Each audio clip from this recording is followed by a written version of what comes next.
नमस्कार। अरुणाचल समाचार में आपका स्वागत है। मैं हूं मनोज कुमार शर्मा। आइए बुलेटिन में सबसे पहले देखते हैं मुख्य समाचार। देश भर में अब तक कोरोना के नए वेरिएंट ओमिक्रॉन के संक्रमण के 781 मरीजों की पुष्टि।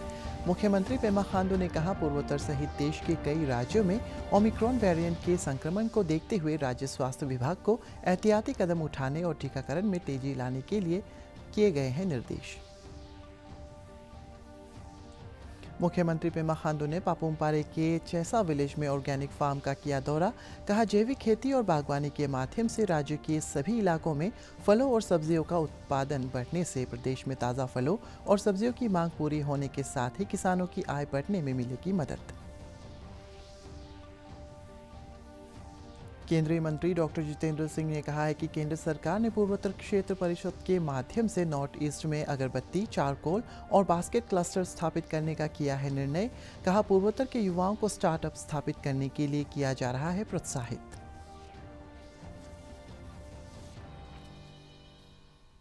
देश में अब तक 781 मरीजों में कोरोना के नए वेरिएंट ओमिक्रॉन के संक्रमण की पुष्टि हुई है। केंद्रीय स्वास्थ्य मंत्रालय ने कहा है कि ओमिक्रॉन संक्रमण से 241 मरीज स्वस्थ हो चुके हैं। देश में अब तक 143 करोड़ 25 लाख से अधिक कोविड टीके लगाए जा चुके हैं। इस समय लगभग 77,000 संक्रमित लोगों का उपचार चल रहा है। मंगलवार को 7,300 लोगों में संक्रमण की पुष्टि हुई और 7,300 रोगी स्वस्थ हुए। स्वस्थ होने की राष्ट्रीय दर 98.40% है। अरुणाचल प्रदेश में मंगलवार को कोविड संक्रमण का एक भी मामला नहीं आया।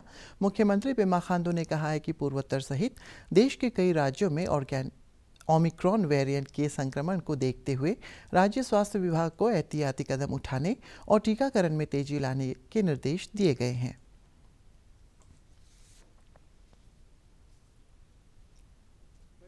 I've been following this new variant Omicron the variant through the news channel.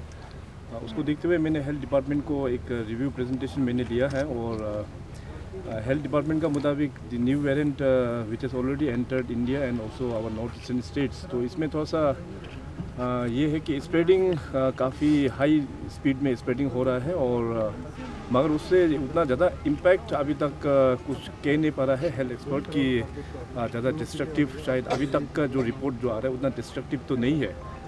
सो अभी हम लोग जो भी हो कोविड का लड़ाई सिंस लास्ट 2 years में हम सब लोग ने लड़ा है मिलके।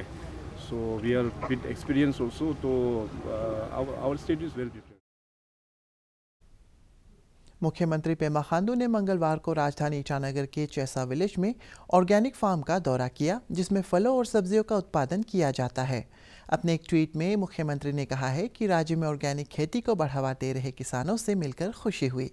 उन्होंने कहा है कि जैविक खेती और बागवानी के माध्यम से राज्य के सभी इलाकों में फलों और सब्जियों का उत्पादन बढ़ने से प्रदेश में ताज़ा फलों और सब्जियों की मांग पूरी होने के साथ ही किसानों की आय बढ़ने में मदद मिलेगी। केंद्रीय मंत्री डॉक्टर जितेंद्र सिंह ने कहा है कि केंद्र सरकार ने पूर्वोत्तर क्षेत्र परिषद के माध्यम से नॉर्थ ईस्ट में अगरबत्ती, चारकोल और बास्केट क्लस्टर स्थापित करने का निर्णय लिया है। उन्होंने कहा है कि प्रधानमंत्री नरेंद्र मोदी के नेतृत्व में केंद्र सरकार पूर्वोत्तर के युवाओं को स्टार्टअप स्थापित करने की दिशा में कई महत्वपूर्ण कदम उठा रही है। श्री सिंह ने युवाओं से सरकारी नौकरी के बजाय स्वरोजगार के अवसरों का लाभ उठाकर दूसरों के लिए रोजगार पैदा करने की अपील की है। हमने नॉर्थ ईस्टर्न काउंसिल के माध्यम से वहाँ पर 3 क्लस्टर स्थापित करने का भी कार्य शुरू किया है। एक अगरबत्ती, आपको अगरबत्ती का क्लस्टर, एक चारकोल का, एक टोकरी बास्केट का। लगभग 5-6 हज़ार करोड़ रुपए की तजारत प्रति वर्ष होती है केवल अगरबत्ती को लेके। प्रधानमंत्री मोदी जी ने स्वयं होता क्या था कि यहाँ से बैम्बू विदेश जाता था, वहाँ से अगरबत्ती बन करके आती थी। प्रधानमंत्री के हस्तक्षेप से उसकी जो आयात कर है, जैसे जो इनकमिंग जो टैक्स लगता है वो बढ़ा दिया गया, सीधा 25% कर दिया। इंडियन फॉरेस्ट एक्ट जो 100 साल पुराना था, प्रधानमंत्री जी ने उसमें संशोधन लाया, बैम्बू को उससे मुक्त करवा दिया, होम ग्रोन बैम्बू को। लेकिन हमारे पास जो बैम्बू रिजर्व है, हमारा नौजवान उसका लाभ नहीं ले पा रहा और सरकारी नौकरी से कई गुना ज़्यादा उसमें ल्यूक्रेटिव कमाई का साधन है। भारत में आज मोदी जी ने वो अवसर उपलब्ध करवाए हैं नौजवानों के लिए जो ग्लोबल मापदंड पर पूरित होते हैं, क्योंकि अगर हमें विश्व गुरु बनना है तो we have to live up to the global benchmarks. लेकिन जम्मू कश्मीर, जैसे मैंने कहा, अभी धीरे धीरे 2-2.5 वर्ष ही पहले उससे निकलना शुरू हुआ। जैसे कहते हैं कि संस्कार बदलने में एक पीढ़ी लग जाती है, लेकिन इसमें अगर गति पकड़नी है तो मुझे लगता है कि मीडिया का रोल बहुत अनिवार्य है। अगर हम केवल अपना समय इसी में लगाएंगे किसने किसको गाली दी, उसका क्या जवाब दिया, तो उससे वो हमारी सकारात्मक बात नहीं हो पाती। यदि हम सही माने में युवाओं के हमदर्द हैं तो हमारा ये दायित्व है कि हम युवाओं को समझाएं, उनके वालिदैन को समझाएं, उनके बड़ों को समझाएं कि कहाँ कहाँ रोज़गार के साधन उपलब्ध हैं, और स्वयं लगेगा। हमारे पास ऐसे अनेकों उदाहरण हैं जिनको हम देश भर में घुमाते हैं। बड़ी बड़ी मल्टीनेशनल कंपनीज़ की नौकरियां छोड़ करके युवा आ रहे हैं, सरकारी नौकरियां छोड़, सिविल सर्विसेज की नौकरी छोड़ करके युवा आ रहे हैं। इतने इतने स्टार्टअप साधन मोदी जी ने उपलब्ध करवाए हैं। केंद्रीय जल शक्ति मंत्री गजेंद्र सिंह शेखावत ने अपने एक ट्वीट में ईटानगर राजधानी क्षेत्र के पोमा विलेज का एक वीडियो शेयर करते हुए कहा है कि हर घर नल जल योजना का लाभ देश के सुदूर इलाकों को प्रभावी तरीके से मिल रहा है। उन्होंने कहा है कि जल शक्ति योजना से सभी वर्गों, विशेष रूप से महिलाओं का जीवन आसान हुआ है।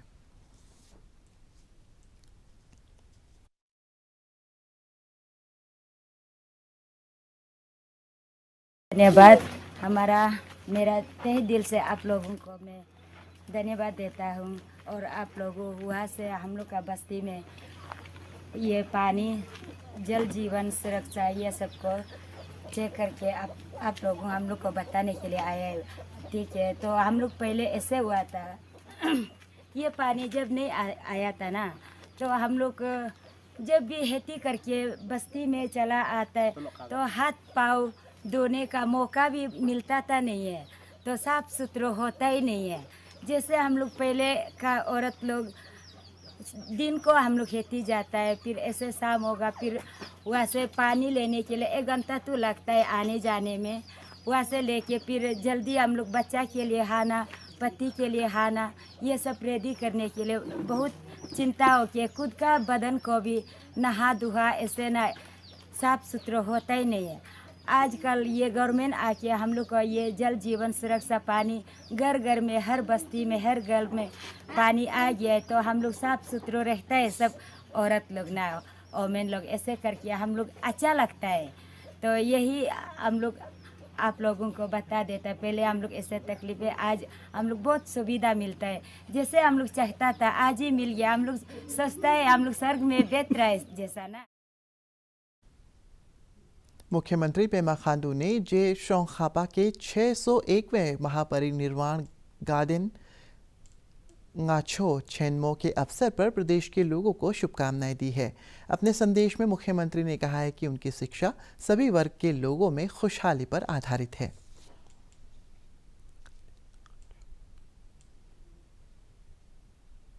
ईस्ट सियांग जिले के रुक्सिन अंचल के ngorlung गांव में स्थित सेंट्रल दोन्यी पोलो येलाम कबांग की स्थापना के 25 वर्ष पूरे होने के उपलक्ष्य में मंगलवार को आयोजित कार्यक्रम में बड़ी संख्या में लोगों ने हिस्सा लिया। इस अवसर पर इंडिजिनस मामलों के विभाग के निदेशक ताई तागू ने लोगों से मूल जनजातीय कला और संस्कृति का संरक्षण करने और स्थानीय बोली में बातचीत करने की अपील की। उन्होंने कहा है कि राज्य सरकार के सहयोग से सभी जनजातियों के सांस्कृतिक धरोहर के संरक्षण और संस्कृति के प्रसार के लिए जरूरी कदम उठाए जा रहे हैं।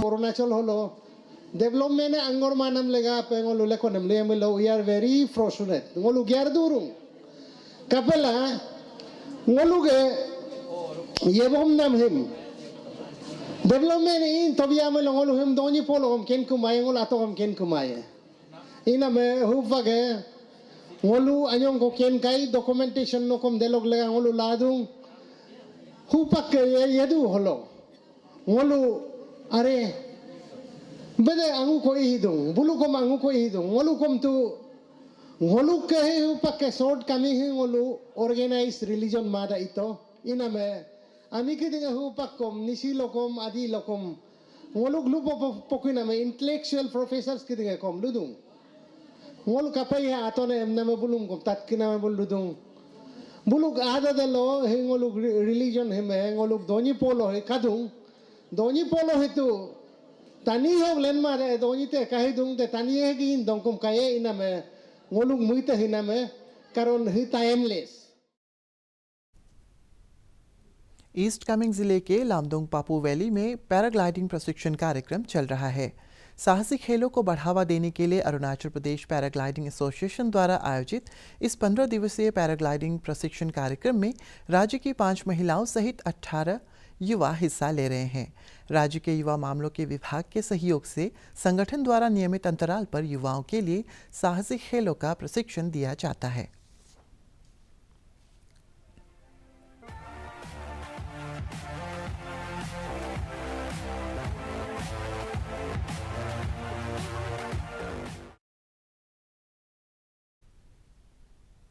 लोअर दिबांग वैली जिले में महिलाओं के लिए रोइंग सुपर लीग फुटबॉल प्रतियोगिता के फाइनल मुकाबले में बामांग ताजी फुटबॉल क्लब ने तेजू फैंटम फुटबॉल क्लब को 2-0 से पराजित कर खिताब पर कब्जा जमाया।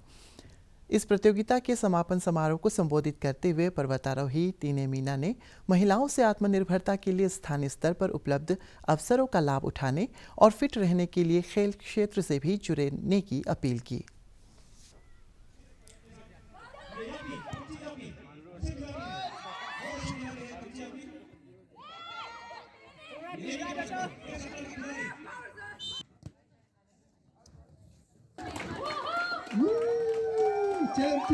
Teams from all over, and we just concluded our women's edition. We had 6 teams, players as far as Itanagar had come, and eventually Itanagar champion रहा है बामंग ताजी football club. And with this हम हमारा थीम ये रहता है, and then motive ये रहे कि हमेशा हम अपना ग्रासरूट को डेवलप करना चाहते हैं फुटबॉल कल्चर को, and आगे चल के not just football culture but just that the sporting culture of the district and state and and national as well. आज का गेम बहुत इम्पोर्टेंट था हम लोग के लिए, क्योंकि ये फाइनल था, और फाइनल में अगर हम लोग स्टार्टिंग से अपना परफॉर्मेंस बहुत अच्छा दे के आए, अगर फाइनल में हम लोग जो कुछ भी गेम खराब हो जाने से हम लोग के लिए बहुत एक डिमोरलाइज हो जा रहा था बच्चा लोग जो, क्योंकि वो स्टार्टिंग से अच्छा खेल के आए। भारत का शानदार स्वाधीनता संघर्ष आधुनिक विश्व के महानतम संघर्षों में से एक है। दूरदर्शन समाचार द्वारा प्रसारित किए जा रहे आज़ादी का सफ़र में आज की कड़ी में जानिए स्वतंत्रता सेनानी व्योमेश चंद्र बनर्जी के बारे में। आज की कड़ी में हम शुरुआती उदारवादी नेताओं में से एक व्योमेश चंद्र बनर्जी को याद कर रहे हैं, जिनका जन्म 29 दिसंबर 1844 को हुआ था। वे भारतीय राष्ट्रीय कांग्रेस के सह संस्थापक और पहले अध्यक्ष थे। व्योमेश चंद्र बनर्जी ने इंग्लैंड में कानून की पढ़ाई के लिए सरकारी छात्रवृत्ति हासिल की। जून 1867 में उन्हें वहां की बार में बुलाया गया। इंग्लैंड में उन्होंने लंदन इंडियन सोसाइटी की स्थापना की और भारत में प्रतिनिधि तथा जिम्मेदार सरकार की हिमायत की। वे 1868 में कलकत्ता लौट आए और कुछ ही वर्षों में उच्च न्यायालय में सबसे अधिक ख्याति प्राप्त बैरिस्टर बन गए। 1883 में उन्होंने कलकत्ता उच्च न्यायालय में सुरेंद्रनाथ बनर्जी पर चल रहे अवमानना के मुकदमे में अदालत में उनका बचाव किया। व्योमेश चंद्र बनर्जी ने 1885 में कांग्रेस के पहले अधिवेशन की अध्यक्षता की। कलकत्ता में आयोजित 1886 के अधिवेशन में दादा भाई नौरोजी की अध्यक्षता में उन्होंने अपने काम के बेहतर समन्वय के लिए प्रत्येक प्रांत में कांग्रेस की स्थायी समितियों के गठन का प्रस्ताव रखा। ईटानगर के जवाहरलाल नेहरू म्यूजियम में आज राष्ट्रीय आपदा मोचन बल एनडीआरएफ की 12वीं बटालियन ने जिला प्रशासन के साथ मिलकर भूकंप पर मॉक ड्रिल किया। अरुणाचल प्रदेश भूकंप के सबसे अधिक खतरे वाले जोन पर पड़ता है और इसे देखते हुए राज्य भर में लोगों को भूकंप से जानमाल के नुकसान में कमी लाने के लिए जागरूक किया जाता है। नियमित अंतराल पर भूकंप को लेकर आयोजित होने वाले मॉक ड्रिल का उद्देश्य आपदा तैयारियों की समीक्षा और राहत और बचाव से जुड़ी एजेंसियों के बीच तालमेल स्थापित करना है।